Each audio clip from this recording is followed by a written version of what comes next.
Hello class 9, I am Rashmi Vishwakarma and this is your Hindi class. Today we will read क्षितिज।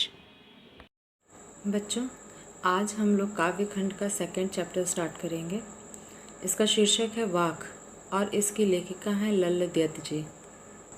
सबसे पहले लल्लद्यत जी के बारे में मैं थोड़ी सी जानकारी आपको दे दूं कि ये एक बहुत ही मशहूर कवित्री हैं कश्मीर की, और इनका जन्म जो हुआ था श्रीनगर के पास हुआ था लगभग 1320 ईस्वी के आसपास। इनको और भी नामों से जाना जाता है, जैसे लल्लेश्वरी है, लता है, लल्ल योगेश्वरी है, आदि नामों से इनको जाना जाता है। इनकी जो रचनाएं हैं वो भक्ति भावना से उत्प्रोत हैं, ईश्वर की भक्ति भावना से। उसी में से कुछ एक रचनाएं आपके इस चैप्टर में इंक्लूड हैं। मैं उसका भावार्थ आपको बताऊंगी। इनके भावार्थ को बताने से पहले मैं आपको इन कविताओं के बारे में कुछ बताना चाहूँगी। सबसे पहली बात तो ये कि जो यह कवित्री हैं लल्लद्यत जी, यह अपने जीवन में जो भी अनुभव की ईश्वर से संबंधित, भक्ति भावना से संबंधित, वही उन्होंने अपने कविता में लिखा है। उनकी सोच थी कि यह जीवन तो नश्वर और क्षणभंगुर है और परमात्मा से मिलन नहीं हो पा रहा है, तो इसके लिए वो बहुत बेचैन है मोक्ष प्राप्त करने के लिए या ईश्वर से मिलने के लिए। लेकिन मुक्ति का द्वार तभी खुल सकता है जब मनुष्य न तो पूरी तरह से सांसारिक मोह माया में लिप्त हो और न ही पूरी तरह से योग साधना में लिप्त हो। मतलब इन दोनों के बीच की राह अपनानी चाहिए लल्लद्यत जी के अनुसार। दूसरे क्या है कि वो ये भी मानती हैं कि ईश्वर का वास सभी जगहों पर है, साथ ही साथ वह किसी में भेद नहीं करता, चाहे वो हिंदू हो, मुस्लिम हो या और किसी जाति का, उसमें वो ईश्वर भेद नहीं करता है। और ईश्वर से वही मिल सकता है, ईश्वर को वही जान सकता है जो स्वयं अपने आप को पहचानता है। उनका पहला ये कविता है, मैं इसको पहले पढ़ रही हूँ। रस्सी कच्चे धागे की खींच रही मैं नाव, जाने कब सुन मेरी पुकार, करे देव भव सागर पार। पानी टपके कच्चे सकोरे, व्यर्थ प्रयास हो रहे मेरे, जी में उठती रह रहे हो, घर जाने की चाह है घेरे। इसमें लल्लद्यत जी कहती हैं कि रस्सी कच्चे धागे की, यह रस्सी जो है उन्होंने जीवन को कहा है। तो जीवन जो है वो जैसे ये रस्सी कच्चे धागे की है, वैसे ही जीवन जो है नश्वर है, मतलब कभी भी वो समाप्त हो सकता है। जिस प्रकार से कच्चे धागे की रस्सी मजबूत नहीं होती, उसी प्रकार से नश्वर शरीर जो है वह भी कभी भी समाप्त हो सकता है। तो इसलिए कहती हैं कि रस्सी कच्चे धागे की खींच रही मैं नाव, यह अपने नश्वर शरीर से मैं इस भक्ति रूपी नाव को खींच रही हूँ, यानी ईश्वर की भक्ति कर रही हूँ मैं इस नश्वर शरीर से। और जाने कब सुन मेरी पुकार, करे देव भव सागर पार, वह ईश्वर न जाने कब मेरी पुकार सुनेगा और मुझे इस भव सागर रूपी संसार से पार कर देगा, यानी मोक्ष प्राप्त कराएगा। आगे क्या कहती हैं कि पानी टपके कच्चे सकोरे, कच्चे धागे पर जब पानी की बूंदें पड़ती हैं तो वो बहुत जल्दी कमज़ोर होकर टूट जाता है।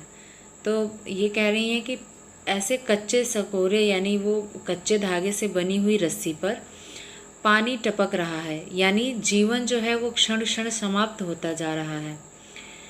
व्यर्थ प्रयास हो रहे मेरे, और मैंने जो भी भक्ति भाव का जो मार्ग चुना है वह सभी मार्ग विफल हो रहा है, व्यर्थ हो रहा है, यानी मुझे मोक्ष की प्राप्ति नहीं हो पा रही है। आगे क्या लिखती हैं कि जी में उठती रह रहे हुक, घर जाने की चाह है घेरे। मेरे हृदय में रह रहकर यह हुक उठती है, यह पीड़ा होती है, घर जाने की चाह है घेरे, और घर जाने की चाहत है। घर का मतलब है ईश्वर को प्राप्त करना या मोक्ष को प्राप्त कर लेना। वह चाहत के लिए इनके मन में बहुत ही वेदना और बहुत ही पीड़ा रह रहकर उठती है। यह पहला उनका जो है वो कविता है, जिसका भावार्थ मैंने आपको बताया। सेकंड है, खा खाकर कुछ पाएगा नहीं, न खाकर बनेगा अहंकारी, सम खा तभी होगा संभावी, खुलेगी साकल बंद द्वार की। इस दूसरी में कविता में कहती हैं लल्लद्यत जी कि खा खा कर कुछ पाएगा नहीं। इस लाइन का देखिए बहुत ही गूढ़ अर्थ है यहाँ पे कि खा खा कर कुछ पाएगा नहीं, अर्थात जो यह सांसारिक मोह माया है, सांसारिक बंधन है, इनमें अगर तू लिप्त रहेगा, खा खा कर अगर इन सांसारिक बंधनों में लिप्त रहेगा तो तुम्हें कुछ भी प्राप्त नहीं होगा।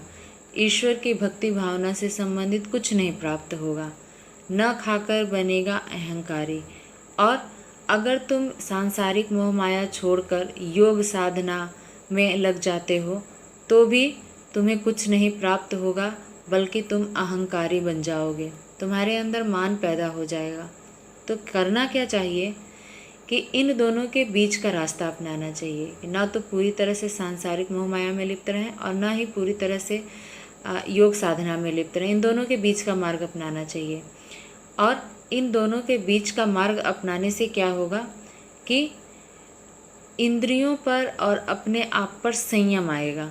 जब अपने आप पर सम का अर्थ है यहाँ पे संयम, तो जब अपने इंद्रियों पर, अपनी इच्छाओं पर संयम जब प्राप्त कर लेगा व्यक्ति, तभी वो समभावी हो जाएगा। समभावी का मतलब इन दोनों प्रकार के बंधनों से, इन दोनों प्रकार के भावों में वो अपने आप को एकाग्र रख पाएगा।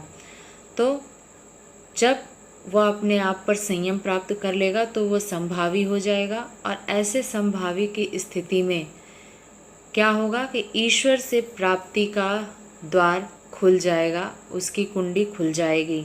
साकल का अर्थ होता है कुंडी। ईश्वर से प्राप्त करने का दरवाज़ा जो बंद है अभी, जब आप संभावी हो जाएंगे, अपने आप पर संयम रखेंगे, तब उस दरवाजे की कुंडी खुल जाएगी। तीसरा पद है, आई सीधी राह से गई न सीधी राह, सुषुम सेतु पर खड़ी थी बीत गया दिन आह, जेब टटोली कौड़ी न पाई, माझी को दूं क्या उतराई। इसमें ललित दत्त जी क्या बताती हैं कि मैं आई तो थी सीधी राह पर, किंतु उल्टी राह पर चल पड़ी। मतलब ये कि भक्ति करने के लिए मैंने सही राह चुनी थी, लेकिन भूलवश मैं हठ योग में उलझ गई। हठ योग का मार्ग मैंने पकड़ लिया।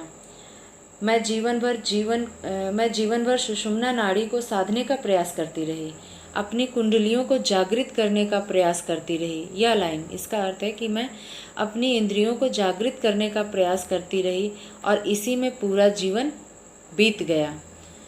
जब समय आया तब मेरे पास कुछ भी नहीं था।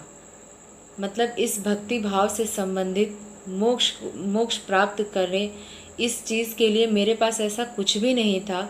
जेब टटोली कौड़ी न पाई, इन चीज़ों में उलझने के बाद मुझे कुछ नहीं प्राप्त हुआ। जब मुझे ज़रूरत पड़ी और मैंने अपनी जेब टटोली तो मेरे पास कुछ भी नहीं था। ईश्वर को प्राप्त करने के लिए मैंने जो भी प्रयास किए वो सारे व्यर्थ चले गए। माझी को दूं क्या उतराई। अब वह जो ईश्वर मुझे मोक्ष देने के लिए खड़ा है, उसे मैं क्या दूं। यानी भक्ति भाव तो मैंने किया नहीं, ईश्वर को प्राप्त करने का कोई सही रास्ता मैंने अपनाया नहीं, तो मेरे पास ऐसा कुछ भी नहीं है जो मैं उस ईश्वर रूपी माझी को दे सकूं।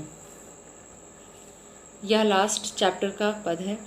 थल थल में बसता है शिव ही, भेद न कर क्या हिंदू मुसलमान, ज्ञानी है तो स्वयं को जान, वही है साहिब से पहचान। इसमें क्या ललित दत्त जी कहती हैं कि थल थल यानी स्थान स्थान पे, शिव ही है यानी शंकर या ईश्वर सभी जगहों पर है। भेद न कर क्या हिंदू मुसलमान, और इसलिए तुम हिंदू या मुसलमान इनमें भेद न करो, क्योंकि सभी जगहों के साथ साथ सभी जीवों में भी उसी ईश्वर का वास है। इसलिए हिंदू और मुसलमान में तुम कुछ भेद न करो। ज्ञानी है तो स्वयं को जान, और सच्चा ज्ञानी तो वो है जो अपने आप को जान जाता है, जो अपने अंदर की आत्मा को पहचान जाता है, वही है साहिब से पहचान। और जो व्यक्ति ऐसा कर पाता है, यानी जो व्यक्ति स्वयं को जान पाता है, वह वास्तव में ईश्वर को पहचान जाता है। तो यह 4 पद हैं इस चैप्टर में, जिसका भावार्थ मैंने आपको बता दिया है। उम्मीद है आपको यह समझ में आ गया होगा। Thank you so much.